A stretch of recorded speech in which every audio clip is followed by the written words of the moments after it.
Hi guys, sa video natin ngayon, ang ibabahagi ko sa inyo ay mag-DIY ako nitong ating solar light. So nakabili tayo ng ating solar panel, may kasama na itong solar LED light at sa kasamaang palad kinapos ito ng wire. So mga 5 meters yung kasama at kapranggot lang kailangan nating idugtong, no? Nasa isang ruler lang siguro. So ang gagawin natin ay tatanggalin natin ito. So, madali lang siyang hugutin, ano? Tapos, magdudugtong tayo dito. So, meron din akong wire dito na kapares din siya ng size. So, ito yung idudugtong natin. So, isa na natin. So, i-prepare ko na yung wire na gagamitin natin pandugtong.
At kakalasin muna natin ito.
So, nakabit na natin dito sa ating wire. Ang wire color natin is white and red.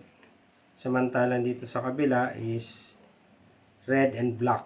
So, pagka ganon, ang positive dyan is red and ang negative naman is white and black. So, i-check natin kung tama yung pagkahinang natin.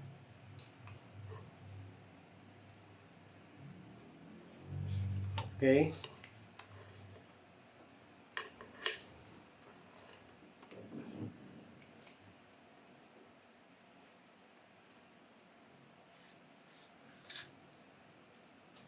So, lalagyan din lalagyan pala natin siya ng lock para katulad dito sa original niya. Nilalagyan siya ng lock para hindi mahugot basta-basta.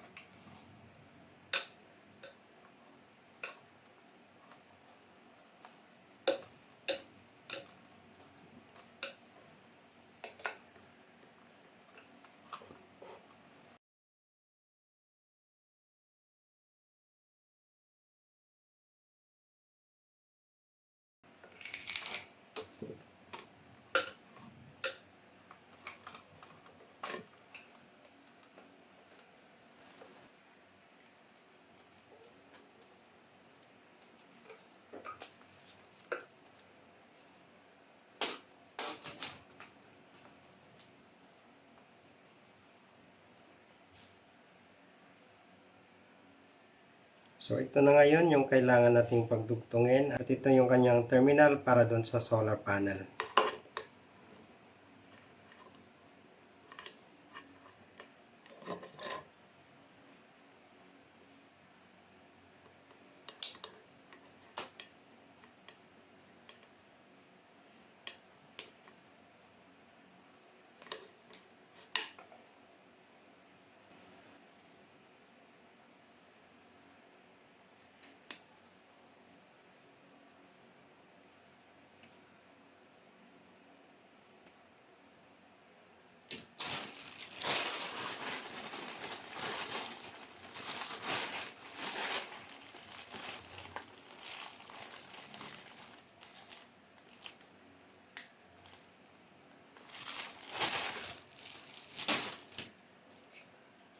Bago tayo maghinang, maglalagay muna tayo nitong shrink tube para pang silyo natin mamaya kapag natapos na natin siyang ipagdugtong.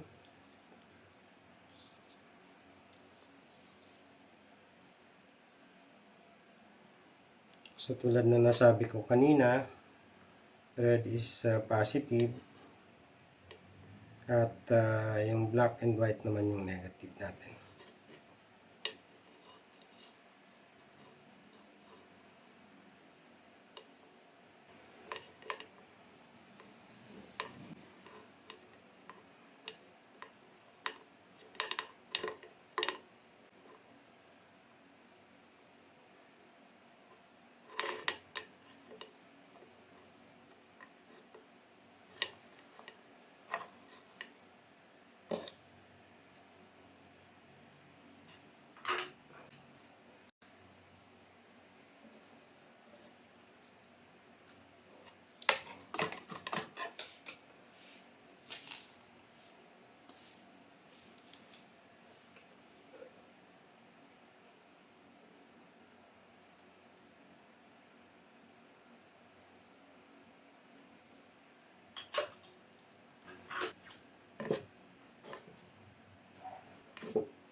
So, ayan, nakabalot na parehos. Kailangan talaga siya nakabalot para hindi mag-short yung dalawang linya. Saka ngayon, ito yung ating pangsilyo para mas matibay. Kasi alam naman natin na pag electrical tape lang, over time, nalulusaw yung kanyang adhesive at natatanggal ito. Samantalang itong shrink tube ay matibay ito.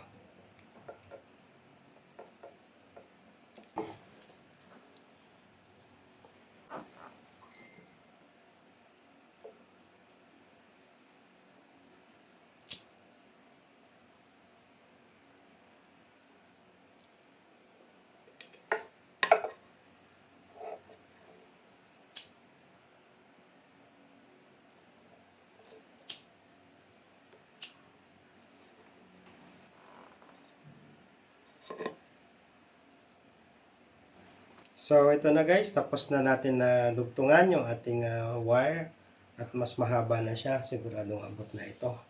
So, ngayon, i-install na natin ito.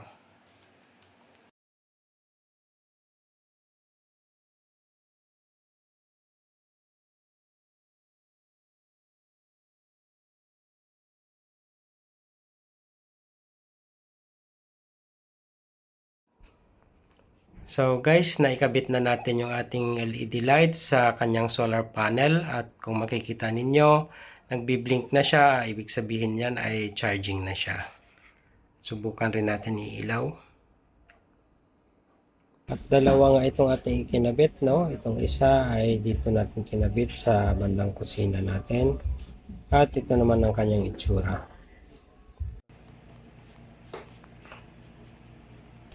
So, ganito siya kaliwanag. At pag pinatay natin yung ilaw, ganito naman siya kadilim.